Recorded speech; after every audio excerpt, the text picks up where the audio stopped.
Welcome to Nikki T's Love and Deepspace Battle Companion Deep Dive series.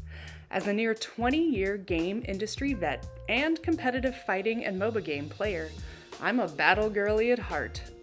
This series is meant to give you a practical guide on how companions work, optimum skill rotations, and realistic protocore options because let's face it, we've all got a limited budget of time, stamina, and money, and these beautiful boys would take it all if they could.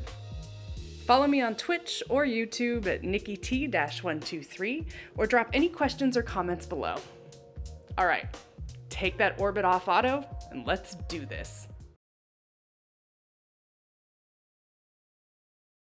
There are a lot of words, phrases, and acronyms taken from all across the gaming sphere that you wonderful, beautiful otome human who wanted to make out with handsome pixelated men and have your heart torn out with angst, probably said, "What the fuck is this?" the first time the battle system came on. It's alright. Thankfully, this particular guide is a Love and Deepspace Battle 101. We'll review Love and Deepspace-specific vocab, common companion and stats information, battlefield and skill-specific terms, and get you ready to be a hunter.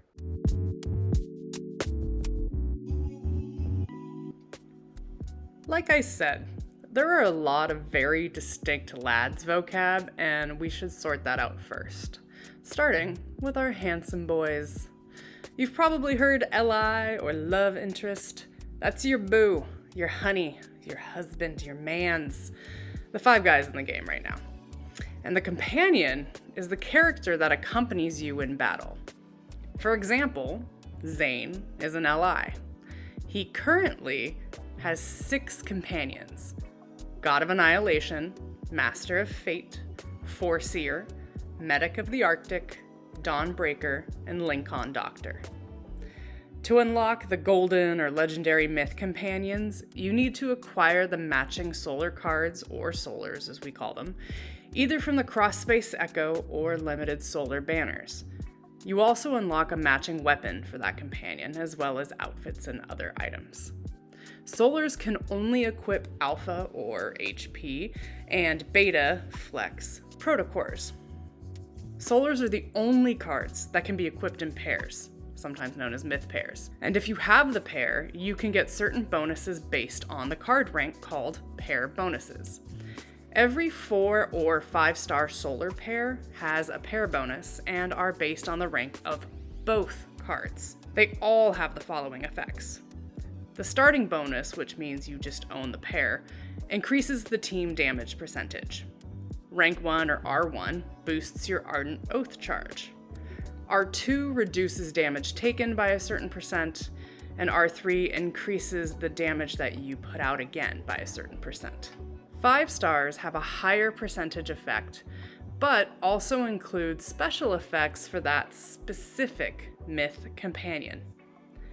These companion effects only activate when you have the matching solar myth pair equipped during a fight, meaning you can use Xavier's King of Dark Knight companion in the battlefield while still equipping Lightseeker's solar myth pair memory cards. However, you will not get any rank effects from the King of Dark Knight solar myth pair memory cards in that particular fight. Lunar cards are the other cards you can use to fill in the Protofield Stalactrum and the rest of your battle stats. You can have up to 4, and they don't come in pairs. Lunars can also equip 2 types of protocores, the Gamma protocore, which is the attack protocore, or the Delta protocore, which is also a flexible protocore. When you start a battle, and specifically like senior hunt contest kind of orbit, you'll be shown a series of colors. It's the stellas you need for that battle. You should try and match that Protofield Stella to ensure a quote, perfect match. That basically means a double protocore shield break to a weakened state for enemies. And you also get attribute bonuses of increased damage and damage taken reduction. Finally, protocores in the battle sense, and I'm not talking storyline, are crystals you equip to your memories that augment your stats, including HP, attack, defense, crit, and more. You can see all that information in our whole Protocore guide over here.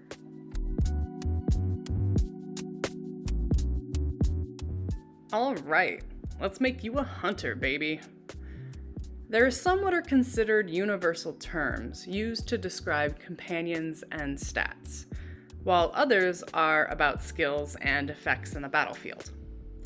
Let's start with common companion and stat-based terms first. A DPS, as a noun, is a character that does a lot of single target damage.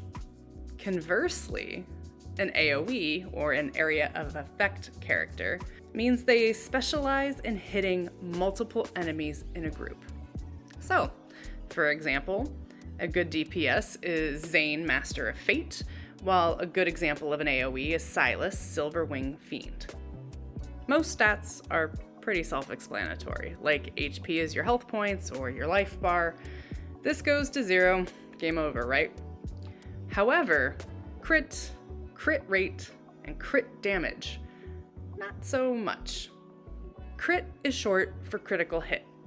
It's an attack that hits harder than normal, and in lads, it's represented by orange numbers. Crit rate is the % chance to land that critical hit, while crit damage is the increased damage you can do on a wanderer not in a weakened state.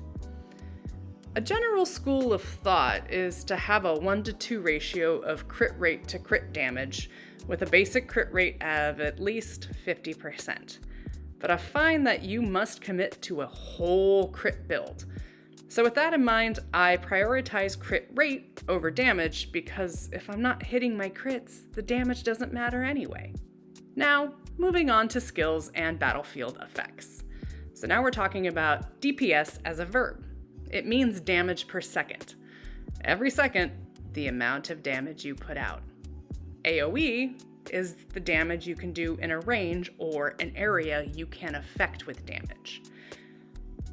To burst is to do a lot of damage in a short amount of time.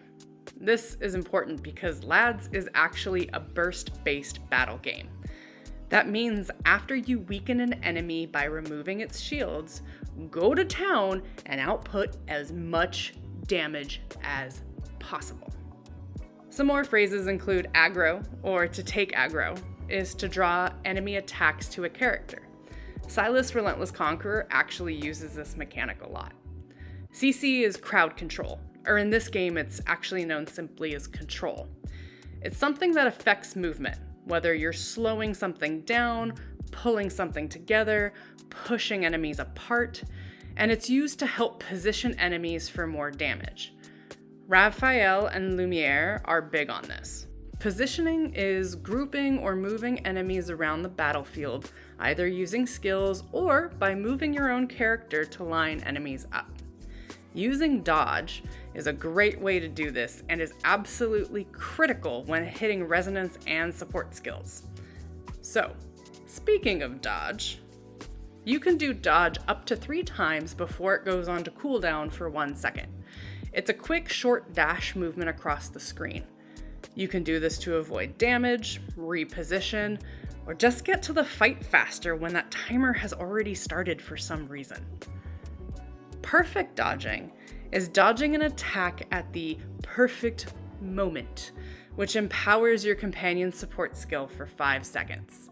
That perfect moment is generally when the Wanderer does a little flash, it's usually red, before the attack. Now, something to talk about with dodging as well as a couple of other things in relation to skills is known as canceling. Canceling is stopping a skill mid-cast. For example, you can cancel a support skill by starting to cast that support skill, and before the animation completes and the damage is done, if you cast your resonance skill, it will totally negate that support skill. Kinda sucks. However, another is dodge canceling. You can use a dodge to stop an animation. Sometimes you'll do this on accident and totally get pissed. Other times, it's actually super useful. For example, with the Claymore sword charges, like when charging arrows for the God of Annihilation mechanic.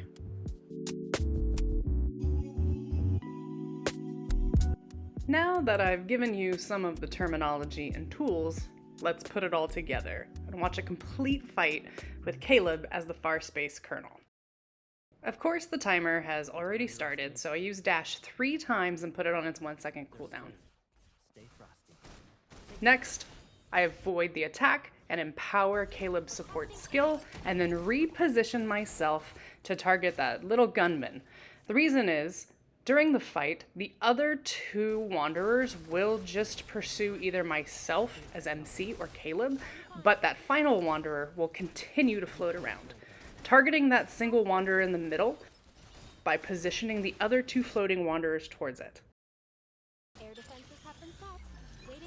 Once shields are broken, don't forget to completely burst the enemy. I unload with everything that I've got, with repeated uses of active skills, support skills, and constantly using dodge to stay out of the way and reposition.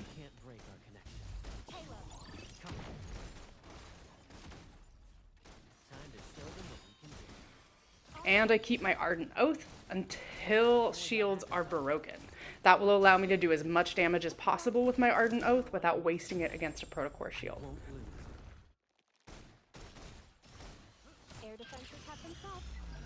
Shields break, unload, burst the enemy as quickly as possible. You'll notice my thumb goes a little crazy on the basic attacks. And then when I have enough focus, those red charges around, I fire the secondary resonance skill and end using an Ardent Oath to look cool.